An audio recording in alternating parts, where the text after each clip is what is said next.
ABA was hot that day, not just from the sun, but from the buzz of people, the smoke from suya grills, and the rickety okadas weaving between potholes. Adiz walked briskly, shielding her eyes with one hand and holding a folded prescription paper in the other. She was looking for a pharmacy, but more than that, she was just tired. Tired of living with her aunt who never stopped reminding her that you're not here to eat and sleep.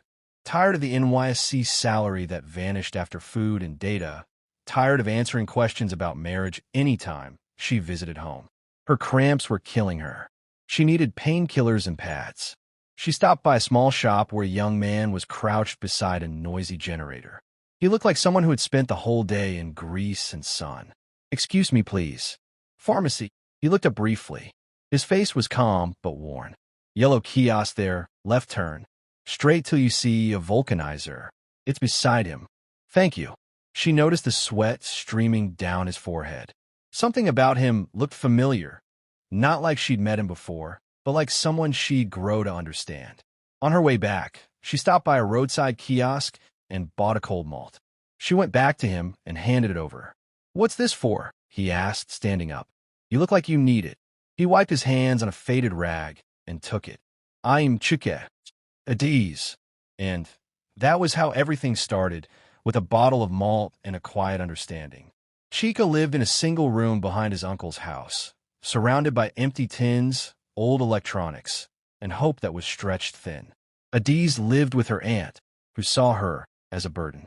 But outside all that, under the mango tree where they often met, they found something soft between them. Chika fixed electronics, fans, radios, TVs. Some weeks, he made 3,000 Nigerian nairas. Others, nothing. But he had kind eyes and never complained about the life he was born into. Adiz taught at a nearby school, not as part of her NYSC assignment, but as a side hustle. 10,000 Nigerian nairas a month. They shared everything. Suya on Sundays, groundnut in the evenings, bus fare when one was broke. Sometimes their love was just sitting quietly together. Her family didn't approve. Her mother called one day and shouted for 15 minutes. "You're dating a roadside technician? A girl with a degree?" "I love him," she said simply. Love cannot cook soup. Adiz knew that. She also knew love couldn't pay rent or buy diapers. But at least with Chika, she wasn't pretending to be someone she wasn't. They laughed together, dreamed together, and cried quietly when dreams felt far away. The call came in the middle of a hot afternoon. Chika's cousin, living in Port Harcourt, told him of a company that needed hands for laying cables and basic electrical work. The pay wasn't great, but it was steady. "I don't want to leave you," Chika told her that night.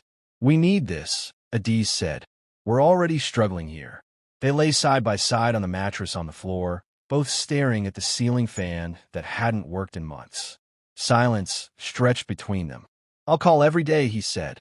She nodded, not fully believing it. But what could she say? Saying no would mean they stay in the same circle of poverty. Saying yes meant loneliness. He packed one small bag. She gave him 1,000 Nigerian nairas from her last salary for transport. "Don't forget me," she whispered when he boarded the bus. Impossible. At first, he called every night. Long conversations. Voice notes filled with baby talk. "How was your day?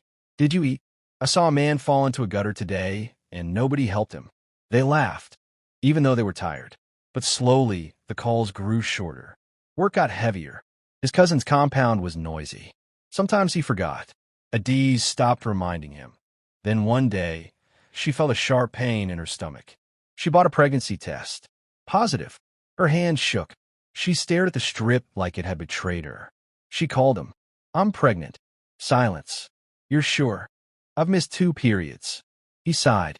"This isn't the plan, Ada. I didn't plan it either." They didn't fight, but something shifted, like a thread had snapped somewhere, silently. Adiz gave birth in a midwife's shed during a heavy rainstorm. The roof leaked. There was no generator. The midwife used a rechargeable lantern that kept going off. Chika's phone was off. He was on site, deep in the bush, no network. She screamed and bled and nearly passed out. But Amarachi came out alive, small and loud. Eyes shut tight, fists clenched like she came ready to fight the world. When Chika called the next day, His voice was filled with guilt. I should have been there. You weren't. But we're okay. She lied. She wasn't okay. She hadn't eaten since the birth. She had no baby clothes. She wrapped Amarachi in her old wrapper and cried when she was alone. The neighbor, Mama Nkechi, helped sometimes. Carried the baby so Adiz could cook. Bought her small milk tins when she could. Chika sent money. 3,000 Nigerian nairas. 5,000 Nigerian nairas. Sometimes nothing. I'm trying, he'd say. I know, she'd reply. But sometimes she wanted to scream. Love didn't fix cracked nipples or pay for baby pampers. Adiz stayed in their one-room apartment, with a leaking ceiling, cracked walls, and one curtain they used to divide the baby's sleeping space. Nights were hell. Mosquitoes. No power. Baby crying. Heat. She sold her phone once to buy diapers. Then her gold chain. Then her good shoes. Pride was the first thing poverty takes. Then sleep. Then patience. When Chika finally visited after 6 months, Amarachi didn't recognize him. She cried when he touched her. That night, they fought. You weren't here. I was working. I was bleeding and broke. What do you want me to do? Steal. I want you to understand that I died here. He said nothing, just sat on the mattress, looking lost. In the silence, the baby stirred. They both looked at her. Small, breathing softly. A mix of both their features. Maybe love was surviving for someone else. Chika began learning solar installation from another technician. He saved small money.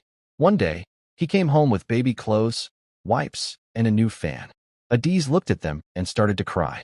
I got a better gig, he said. It's not much, but we're getting there. She smiled through her tears. Thank you. They started finding their way back to each other. She began sewing from home.